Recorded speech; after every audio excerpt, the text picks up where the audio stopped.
L'éthique à Nicomaque d'Aristote, livre 4e, chapitre 2. Une suite naturelle de ce qui précède, c'est de traiter de la magnificence. Cette vertu est évidemment aussi l'une de celles qui sont relatives à l'emploi des richesses. Seulement, elle ne s'étend pas comme la libéralité à tous les actes sans exception qui concernent les richesses. Elle ne s'applique qu'à ceux où la dépense est considérable. Dans ces cas exceptionnels, elle surpasse la libéralité en grandeur, car, comme son nom même le fait entendre, c'est une manière de dépenser en grand selon le mode qui convient. Du reste, l'idée de grandeur est toujours relative, et la dépense n'est pas la même, par exemple, pour celui qui équipe des galères et pour celui qui dirige une simple théorie. Quant à la convenance, elle se rapporte tout à la fois à l'individu, à l'objet et aux moyens. Celui qui, dans de petites choses ou dans des choses médiocres, dépense comme il convient à sa dignité, ne mérite pas pour cela le nom de magnifique, pas plus que celui qui peut dire comme le poète « J'ai pris souvent pitié de la misère errante ». Le magnifique est celui qui sait dépenser convenablement pour les grandes choses. Il est libéral aussi, mais le libéral n'est pas nécessairement magnifique. Relativement à cette disposition, le défaut se nomme petitesse et mesquinerie. L'excès se nomme faste grossier, somptuosité sans goût. Et des critiques de ce genre peuvent s'appliquer à toutes ces dépenses, non parce qu'elles sont excessives dans les choses où il faut qu'elles le soient, mais parce qu'on les fait pour briller dans des occasions et d'une manière qu'il faudrait au contraire éviter. Du reste, nous reparlerons plus loin de ces détails. Le magnifique est, on peut dire, un homme de réflexion et de sagesse, puisqu'il est capable de voir ce qui convient dans chaque occasion et de faire de grandes dépenses avec toute la mesure nécessaire. Ainsi que nous l'avons dit au début, un mode d'être se détermine par les actes qu'il produit et par les choses auxquelles il s'applique. Les dépenses du magnifique sont tout à la fois grandes et convenables, et les résultats qu'il poursuit doivent être également l'un et l'autre. Car c'est ainsi que la dépense sera non seulement considérable, mais qu'elle s'accordera avec le but qu'on se propose. L'œuvre doit être digne de la dépense, et la dépense doit être digne de l'œuvre, et peut-être même la surpasser. C'est donc uniquement en vue du bien et du beau que le magnifique fera ses grandes dépenses, car cette préoccupation du bien est le caractère commun de toutes les vertus.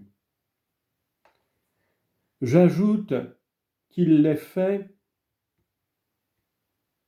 avec plaisir et avec une noble facilité, car regarder de trop près aux choses est en général un signe de petitesse. Et le magnifique vise à les faire le mieux et le plus convenablement possible, plutôt qu'il ne s'enquiert du prix qu'elles coûtent et des réductions qu'il serait possible d'obtenir. Je le répète, il faut nécessairement aussi que le magnifique soit libéral, car l'homme vraiment libéral sait dépenser quand il faut et ce qu'il faut. Mais dans ces occasions, le grand est le propre du magnifique. C'est, on pourrait dire, la grandeur de la libéralité qui s'exerce dans les mêmes conditions, mais avec une dépense égale, le magnifique saura faire quelque chose de plus noble et de plus grand. La valeur de la matière qu'on emploie et celle de l'œuvre qu'on en tire ne sont pas du tout identiques. Ainsi, la matière peut être la plus précieuse et la plus chère de toutes, de l'or par exemple, mais le mérite de l'œuvre, c'est sa grandeur, c'est sa beauté, parce que la contemplation des qualités qui la distinguent nous cause de l'admiration. Par ces motifs, la magnificence est admirable et le mérite de l'œuvre consiste dans une magnificence largement développée.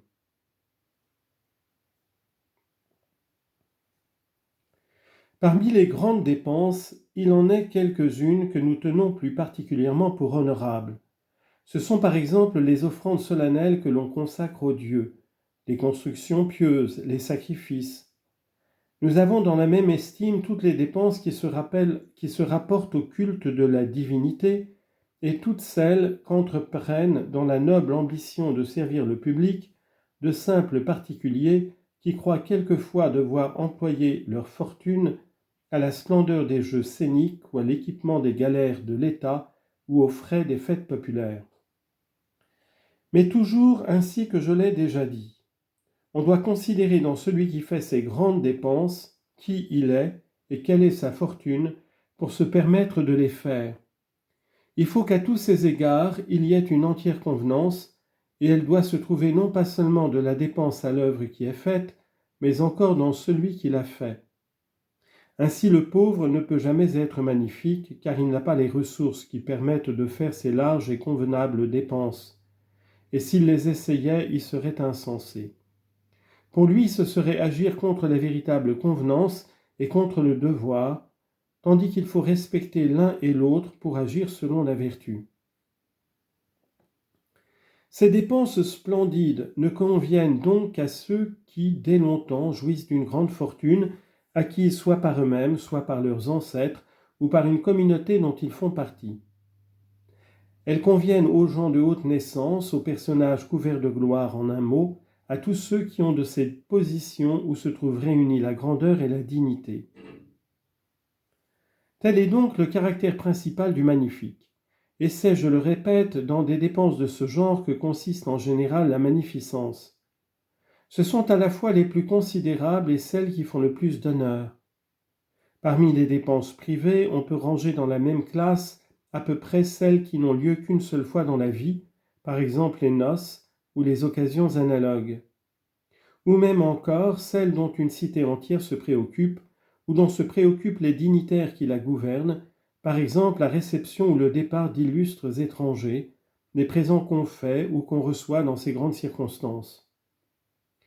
Car le magnifique ne fait pas ces énormes dépenses pour lui-même, il ne les fait jamais que pour le public, et les dons de cet ordre ont quelque ressemblance avec les offrandes saintes qu'on fait aux dieux. Le magnifique sait aussi se faire construire une habitation qui réponde à sa fortune, car c'est là encore un luxe fort bien placé. S'il convient de beaucoup dépenser, c'est surtout pour les choses qui doivent avoir de la durée, puisque ce sont les plus belles. Dans chacune d'ailleurs, il faut toujours observer la convenance, car les mêmes choses ne conviennent pas et pour les dieux et pour les hommes, dans un temple ou sur un tombeau. Chacune des dépenses qu'on fait peut être grande en son genre, et la plus magnifique est celle qui est grande dans le grand. Par exemple ici, c'est le grand dans cet ordre de dépenses dont nous parlons. Mais le grand dans l'objet diffère du grand dans la dépense elle-même, et ainsi dans un cadeau d'enfant, le plus beau ballon, la plus belle timbale peuvent avoir toute la magnificence possible et le prix qu'on y met peut n'être rien et n'exiger aucune libéralité. Voilà pourquoi le propre du magnifique, c'est de vouloir faire grandement les choses dans le genre où il les fait. C'est là un avantage qu'on ne peut pas aisément surpasser et qui est toujours en proportion avec la valeur même de la dépense. Tel est donc le magnifique. Mais l'homme sans goût qui pêche ici par excès est le fastueux qui dépense sans borne et contre toute convenance, comme je l'ai dit antérieurement. Il dissipe énormément d'argent dans les petites dépenses et il cherche à briller dans le moindre goût.